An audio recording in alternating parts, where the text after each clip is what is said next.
Assalamualaikum warahmatullahi wabarakatuh. Terima kasih telah melakukan pemaharan. Baik untuk terawangan laki-laki pakai kaos biru nomor 666 ya. Terawangan laki-laki pakai kaos biru nomor 666. Kita mulai dulu dari energi. Energi yang ada di tubuh Anda ini masuk kategori tinggi. Kalau saya skalakan dari 1 sampai 10, kira-kira berada di level 8,8. Jadi memang tinggi, lebih tinggi jika dibanding dengan manusia pada umumnya. Nah, keberadaan energi yang tinggi pada tubuh Anda ini didukung karena kegemaran Anda melakukan tirakat ya. Didukung karena kegemaran Anda melakukan tirakat. Kemudian Anda juga memiliki mantra-mantra yang masih rutin Anda rapalkan sehingga energi yang ada di tubuh itu terbooster menjadi lebih tinggi. Memang Anda ini secara turun-temurun memiliki bakat ya dalam hal supranatural. Sehingga ketika Anda belajar hal-hal yang bersifat kesupranaturalan dan kespiritualan ya, itu akan lebih cepat ya, hasilnya itu lebih cepat kelihatan dibanding dengan manusia yang tidak berbakat kayak gitu. Nah, energi yang ada di tubuh Anda ya, ini kemudian bervibrasi membentuk warna. Warna itulah yang kemudian disebut dengan aura. Aura yang ada di diri Anda ini adalah merah hitam ya, merah hitam. Merah sendiri adalah aura proteksi yang kuat yang menandakan bahwa memang Anda adalah orang yang punya pendirian yang teguh, punya prinsip yang kuat. Anda juga kalau sudah punya keinginan sulit dibengkokkan, ibarat seseorang maka Anda ini dalam hal kematangan spiritual dan supranatural itu berada pada fase remaja ya, jadi tengah-tengah. Mohon maaf, aura Anda masih merah. Orang-orang yang biasanya sudah bermain di dalam ranah supranatural biasanya auranya cuma 2, kalau tidak putih ya hitam kayak gitu, sesuai dengan apa yang dia amalkan dalam mewarnai kegiatan berspiritualnya kayak gitu. Nah ya, jadi merah ini berarti masih ada sifat-sifat keduniawian yang menempel di diri Anda, yang mana itu butuh tirakat untuk mengontrolnya. Jadi nafsu-nafsu duniawi itu masih ada pada diri Anda, yaitu wajar ya, semua orang pasti seperti itu. Cuman ketika Anda memang ingin menjadi seorang praktisi supranatural dan spiritual yang benar-benar mumpuni, maka Anda harus bisa melepas sifat-sifat itu tadi kayak gitu. Nah, sedangkan aura hitam di sini adalah manifestasi dari ilmu-ilmu yang Anda kuasai. Memang ilmu-ilmu tersebut bersifat ilmu kejadukan, protektif, kekuatan diri ya, sehingga kemudian bermanifestasi menjadi warna hitam di diri Anda. Warna hitam ini bukan berarti jelek, bukan. Warna hitam di sini adalah aura protektif ya, aura perlindungan diri yang muncul karena adanya ilmu-ilmu yang sudah Anda tirakati tersebut kayak gitu. Nah, sisi negatif dari diri Anda yaitu Anda adalah orang yang temperamen ya, kurang sabar, temperamen, kemudian susah dinasihati, susah dikasih tahu, sehingga mohon maaf, ketika seorang praktisi itu ingin memberitahu Anda, mungkin dia, kalau orang Jawa bilang itu manggu-manggu itu ragu-ragu, kayak iya kayak enggak, kayak diungkap apa ditahan kayak gitu. Kenapa? Karena mereka khawatir Anda akan tidak terima dengan hasil yang mereka katakan.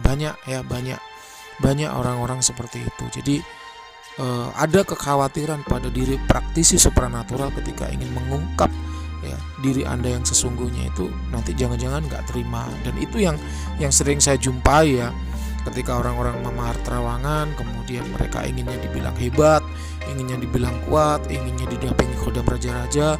Ketika di terawang ternyata badannya kosong, mereka nggak terima, kemudian bilang bahwa terawangan Mbah Wira itu tidak akurat. Padahal sejauh ini seluruh testimoni yang ada itu mengatakan bahwa terawangan Mbah Wira itu memang super akurat kayak gitu. Jadi kalau ketemu sama orang-orang yang seperti itu ya memang serba susah. Dan orang melihat Anda masih seperti itu kayak gitu, sehingga mereka mungkin ada keraguan-raguan ketika dikatakan nggak ya, nanti tersinggung, nanti marah kayak gitu. Nah, saya pun berani mengatakan seperti ini karena Anda membayar saya. Artinya Anda rela membayar itu berarti Anda memang siap untuk ditelanjangi, Anda memang siap untuk dibuka segala sesuatunya, sehingga ya saya mau nggak mau harus membuka itu. Siap nggak siap, ibarat dokter ketika ada pasien dia sudah membayar untuk diperiksa, maka mau nggak mau dokter harus menyampaikan hasil analisanya seperti apa kayak gitu ya. Jadi wajar bila seseorang itu punya sisi negatif dan positif, itu wajar. Semua pasti juga seperti itu. Cuman kalau Anda memang berniat menjadi seorang praktisi yang handal, maka Anda harus bisa mengontrol bagaimana agar sisi positif itu bertambah banyak dan menjadi dominan. Kemudian sisi negatif itu bagaimana supaya bisa dikontrol dan dikekang, ya, sehingga dia tidak merugikan. Nah, itu yang pertama dari aura. Nah, dari aura ini juga saya bisa menangkap beberapa hal. Yang pertama tadi energi tinggi ya, yang kedua aura Anda seperti itu. Nah, yang ketiga ada beberapa hal yang bisa saya tangkap dari aura Anda, ya. Yaitu apa? Ya, yang ketiga yaitu apa? Anda masih terikat erat dengan sifat-sifat keduniawian. Contohnya kalau dibantah marah, ya. Kalau punya keinginan nggak bisa ditolak, kalau orang Jawa bilang nggak bisa dipenggak. Kemudian kalau ada sesuatu yang berjalan tidak sesuai dengan keinginan Anda, maka Anda akan marah. Hal itulah yang kemudian mengotori diri Anda, membuat diri Anda menjadi berat, sehingga sifat-sifat kesupranaturalan itu ketika mau masuk itu terhalang dengan karakter-karakter tadi. Orang marah itu wajar, tapi seorang praktisi supranatural bisa mengontrol amarahnya menjadi sebuah senyuman yang tulus dari hati, sehingga dia akan menjadi seorang yang linui kayak gitu. Jadi dia bisa mengontrol nafsunya, termasuk nafsu amarah, karena amarah itu masuk dalam salah satu nafsu. Kemudian ketika lapar, ya ini contoh lain, ketika lapar pengen makan, seorang praktisi harus bisa mengontrol itu. Makanya kemudian tirakatnya puasa, itu adalah nafsu aluamah atau nafsu ingin makan, ya.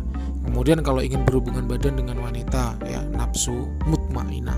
Seorang praktisi harus bisa menahan. Itulah kenapa ada ngebleng, pati geni, itu sudah nggak ada hubungan seksual sama sekali gitu. Jadi memang seorang praktisi harus, ya, dituntut itu harus bisa mengontrol nafsu-nafsu yang ada di dirinya, sehingga sifat-sifat kesupranatural itu mau menempel pada dirinya, sehingga dia bisa menjadi seorang yang linui.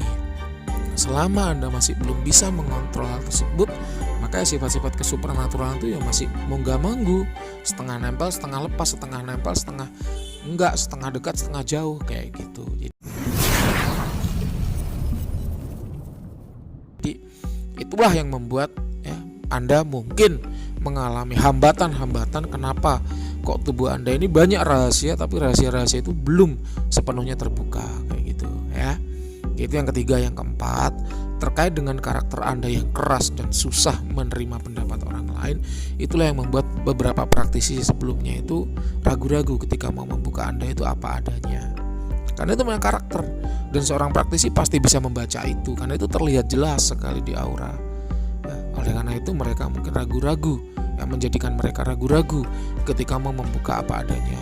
Ya, itu yang keempat. Kemudian yang kelima, setiap praktisi itu punya kode etiknya masing-masing, ya, punya kode etik. Kalau kode etik yang saya pegang adalah saya pantang berbohong. Itu kode etik yang saya pegang. Jadi katakanlah dengan sejujurnya walaupun itu pahit kayak gitu, ya. Nah, ada orang yang kode etiknya yaitu apa? Pantang membuka rahasia alam. Ada yang seperti itu. Jadi kalau ada bencana dia nggak bisa mengungkap karena itu rahasia alam.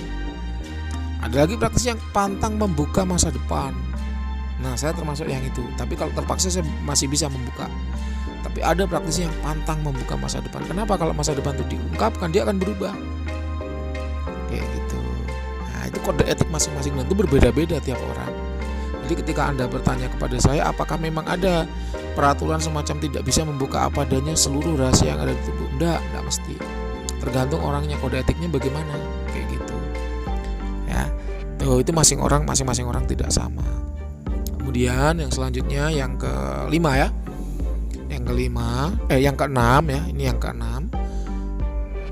Saya menangkap memang ada khodam leluhur super kuat, ya. Khodam leluhur super kuat yang akan ikut ke Anda, tapi dia belum ikut sekarang karena menunggu Anda siap.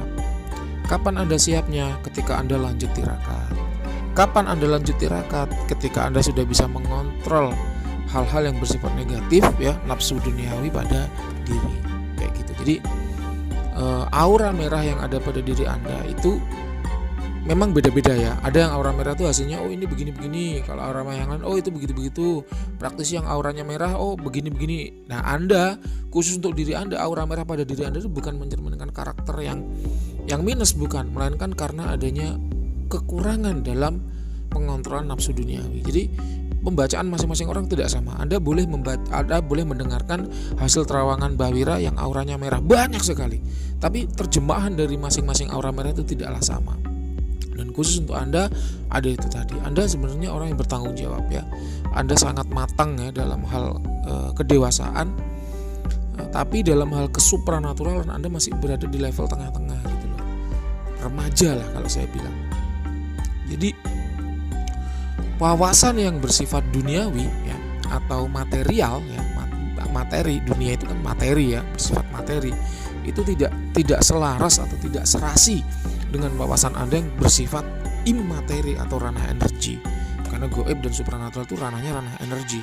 Sedangkan kalau dunia fana, dunia kita ini ranahnya adalah ranah materi. Itu belum seimbang. Oleh karena itu akhirnya hal-hal yang bersifat kesupranaturalan itu masih enggan ikut Anda kayak gitu. Itu harus balance. Ya, harus balance. Orang yang paham duniawi saja, paham materi saja tapi tidak paham energi, maka akan menjadi orang yang apatis. Dia nggak mau tahu dengan hal yang bersifat goib dan dia nggak percaya itu. Dan kebalikannya, orang yang paham sekali dunia energi tapi tidak mau tahu tentang dunia materi, akhirnya dikit-dikit goib, dikit-dikit goib. Salah satu anggota saya bilang bahwa dia berkomunikasi atau bertanya kepada temannya yang habis bertapa. Dia bilang bahwa corona itu tidak akan mengenai seorang muslim. Nah, itu adalah orang yang paham energi saja tapi abai dengan materi ya, dunia manusia. Akhirnya apa, dia nggak paham bagaimana cara virus itu bekerja ya, ilmu virologi dia nggak paham. Akhirnya dia menganggap bahwa corona itu adalah suatu hal yang bersifat goib sehingga tidak akan mengenai seorang muslim, padahal itu keliru. Ada juga tuh salah seorang praktisi di Jawa Timur, ada orang kecelakaan dibilang kena santet, ada orang sakit medis katakan kena santet ya, ada orang sakit apapun dibilang kena santet. Yaitu tadi karena wawasan kegoibannya atau wawasan energinya itu jauh lebih dominan daripada wawasan materinya, sehingga apapun dikit-dikit goib kayak gitu. Nah, kalau orang itu bisa balance atau seimbang antara wawasan kegoiban dan wawasan dunia nyata, atau wawasan dalam dunia energi dan wawasan dalam dunia materi, maka dia bisa balance, dia bisa rasional. Magic is magic, memang tetap magic is magic, tapi ada rasionalisasi ya atas kegiatan-kegiatan magic yang berlangsung, ada rasionalisasi atas peristiwa-peristiwa goib yang terjadi. Nah, itu diharapkan tuh di sana. Nah, Anda masih berada di dunia materi, sehingga dalam dunia energi Anda masih kurang. Nah, bagaimana cara memperkaya wawasan kita dalam dunia energi, yaitu dengan tirakat. Nah, dengan Anda tirakat, ini saya membongkar nih salah satu rahasia Mbah Wira nih. Dengan Anda tirakat, Anda akan bisa mengontrol nafsu itu dengan baik. Dengan Anda bisa mengontrol nafsu dengan baik, Anda akan mengenali diri sendiri. Dengan Anda mengenali diri sendiri, maka Anda akan bisa menjadi seorang guru. Minimal adalah guru bagi diri sendiri. Dengan Anda bisa menjadi guru bagi diri sendiri, maka Anda akan mengenal yang namanya guru sejati. Kenapa? Karena yang namanya guru sejati itu adalah sesungguhnya diri kita sendiri. Loh, kok bisa? Itu butuh perenungan. Jadi jangan ditanyakan ke orang. Kenapa? Karena semakin Anda banyak bertanya, Anda akan semakin bingung. Lalu solusinya gimana saya tahu kalau saya nggak boleh bertanya? Cari satu guru, kemudian berguru yang tekun, pelajari ilmu-ilmunya, patuhi setiap nasihatnya, maka Anda akan bertemu dengan guru sejati dengan sendirinya. Itulah yang Mbah Wira lakukan. Jadi Mbah Wira ini tidak bergonta-ganti guru. Pertama kali saya belajar Al-Hikmah, sampai guru Al-Hikmah itu meninggal. Begitu guru Al-Hikmah itu meninggal, saya ganti aliran kejawen. Sampai aliran kejawen itu mentok, sudah nggak bisa lagi saya pelajari ya. Kenapa? Karena memang masih proses, masih menunggu waktunya matang. Kemudian saya bertemu dengan guru Al-Hikmah, akhirnya saya melengkapi ilmu kejawen tadi dengan keilmuan Al-Hikmah. Jadi keilmuan Al-Hikmah tetap jalan, keilmuan kejawen tetap jalan, dan itu semua masih mentok tuh masih buntu. Dan saya harus tirakat lagi untuk melanjutkan ke level atau ke jenjang yang selanjutnya. Banyak ilmu-ilmu guru saya yang belum saya pelajari. Kenapa? Karena saya masih proses tirakat, terus tirakat. Kayak gitu ya. Saya sekarang sudah berada di level guru ya. Kalau saya tidak salah, insya Allah yang namanya guru sejati itu saya sudah sering bertemu ya. Dan itu buktinya apa? Saya konsultasi ke guru. Saya ada bisikannya begini-begini gimana? Oh iya, itu begini-begini, bener nggak? Nah, akhirnya ada percakapan dan dari sana kemudian saya menyimpulkan, oh itu toh yang namanya guru sejati. Nah, jadi saya bicara begini karena saya sudah pernah mengalami. Karena Mbah Wira itu punya prinsip, yaitu pantang membual sebelum mencoba sendiri. Jadi saya cerita seperti ini, insya Allah saya sudah mengalami kalau saya tidak salah. Kenapa? Karena yang namanya ranah supranatural itu ada 3. Kalau nggak halusinasi, ambisi, ya realita.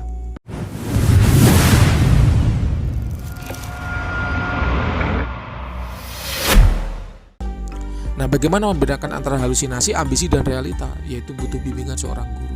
Jadi saya pun juga berguru gitu. Ketika ada hal-hal apapun saya konsultasi juga dengan guru. Ya, oke. Semoga tadi Anda rekam dengan baik, kemudian Anda laksanakan sesuai dengan apa yang saya sarankan. Ya, kalau kurang jelas boleh diulangi lagi. Kenapa? Karena yang tadi agak panjang. Ya, oke, kita lanjut ke energi negatif. Energi negatif di badan tidak ada, ya. Jin negatif juga tidak ada. Kenapa? Karena Anda memiliki aura yang kuat, energi yang tinggi, sehingga itu menjadi pagar alami, ya. Jadi pagar alami seseorang itu adalah aura. Itu adalah pagar terakhir, ya. Pagar terakhir yang paling mepet dengan kulit, yaitu aura. Pagar aura adalah juga pagar pertama bagi seseorang yang dia tidak memiliki ilmu apapun, ya. Jadi aura itu pagar pertama bagi seorang yang tidak punya ilmu apapun, dan aura itu menjadi pagar terakhir yang paling mepet dengan kulit bagi orang-orang yang berilmu. Nah, aura Anda tebal sehingga jin negatif dan energi negatif itu nggak ada yang menyerang diri Anda. Kemudian jin liar juga tidak ada yang menempel. Mbah, saya itu sering melihat jin liar. Sering melihat jin liar berbeda dengan ketempelan. Orang boleh sering melihat, tapi dia belum tentu ketempelan. Contoh, ketika saya di jalan raya, saya sering melihat bis lewat di jalan raya. Tapi apakah saya melihat bis itu artinya saya ketempelan bis? Enggak. Kalau melihat bis, selamat. Tapi kalau ketempelan bis berarti kita ketabrak kan gitu. Jadi beda cerita antara ketempelan dan sering melihat. Orang boleh sering melihat, tapi belum tentu dia ketempelan kayak gitu. Nah, sekarang kita bicara khodam. Khodam diri Anda, ya. Untuk khodam pengisian, ya, ini adalah khodam keilmuan. Jadi khodam yang mendampingi keilmuan yang Anda miliki. Dia datang ketika ilmunya dirapal dan dia pergi ketika ilmunya tidak dirapal. Sosoknya adalah laki-laki tinggi besar memakai baju coklat-coklat, sorban panjang. Kemudian mukanya itu ditutup dengan kain sorban itu, dia berjubah coklat. Wujudnya tinggi besar, mungkin kalau di dunia manusia ada kali sekitar 4 meter, ya. Dia berasal dari keilmuan, ya. Sifatnya adalah white entitas tanpa dampak negatif. Usianya kira-kira 2000-an tahun dengan level power sekitar 9. Adapun untuk tuah utamanya, yang pertama yaitu proteksi wasilah keselamatan diri, kemudian kewibawaan dan kepekaan goib, ya. Dampak negatif tidak ada. Itu untuk khodam keilmuan. Sekarang kita ngomongin khodam leluhur. Saya melihat ada satu khodam leluhur. Wujudnya adalah kakek-kakek, ya, memakai baju tradisional, memakai celana kain, kemudian di luar celana kain itu ada semacam kain sarung begitu yang dia pakai, ya. Dia asal khodam, ya. Asal khodamnya yaitu dari jalur bapak, ya, dari jalur bapak. Jadi dulu dia adalah khodam yang mengikuti leluhur Anda, kemudian setelah leluhur tersebut meninggal, khodam ini kemudian mencari anak turunnya yang memiliki energi dan aura mirip dengan leluhur yang sudah meninggal tadi, dan itu Anda kayak gitu. Dia ikut sejak usia Anda sekitar 17-an tahun, ya. Karakternya adalah white entitas tanpa dampak negatif. Usianya kira-kira 2200-an tahun dengan level power sekitar 8,8. Adapun tuah utamanya lebih ke arah proteksi wasilah jaga diri, kemudian spiritual dan supranatural guide. Bedanya apa? Kalau spiritual guide itu berarti ketika Anda sedang melakukan tirakat yang itu digunakan untuk proses mencari Tuhan, maka dia akan membantu, membisiki, membimbing dan lain sebagainya. Sedangkan kalau spiritual guide berarti ketika Anda sedang tirakat olah batin, olah rasa, ilmu-ilmu yang bersifat kesupranaturalan atau bersifat kegoiban, maka dia akan membantu, memandu, membantu mendampingi, membantu membisiki, mengarahkan dan sebagainya. Itu bedanya di sana.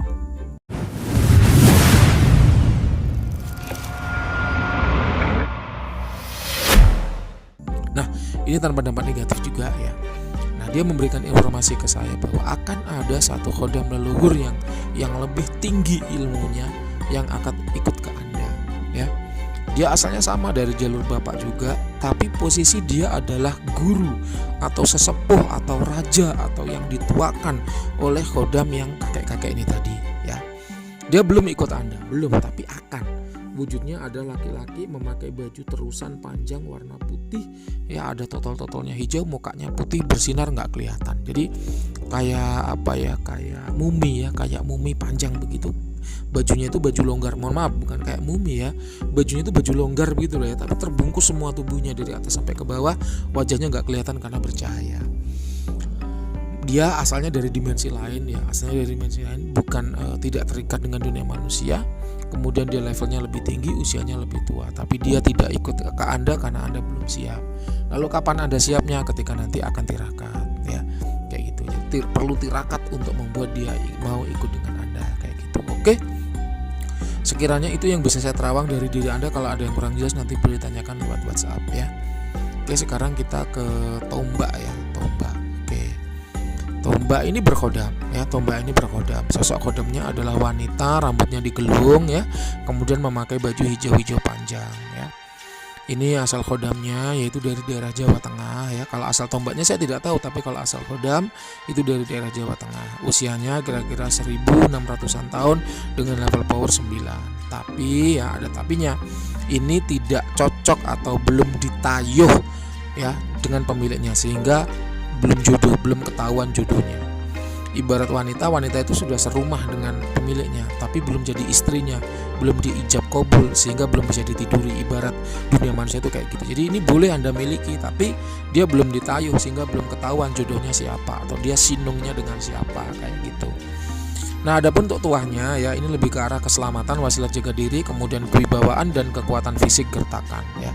Kayak gitu. Kalau kewibawaan itu membuat Anda disegani, ditakuti orang lain, membuat Anda lebih dewasa, lebih matang, lebih maco, lebih ditakuti ya, kayak gitu.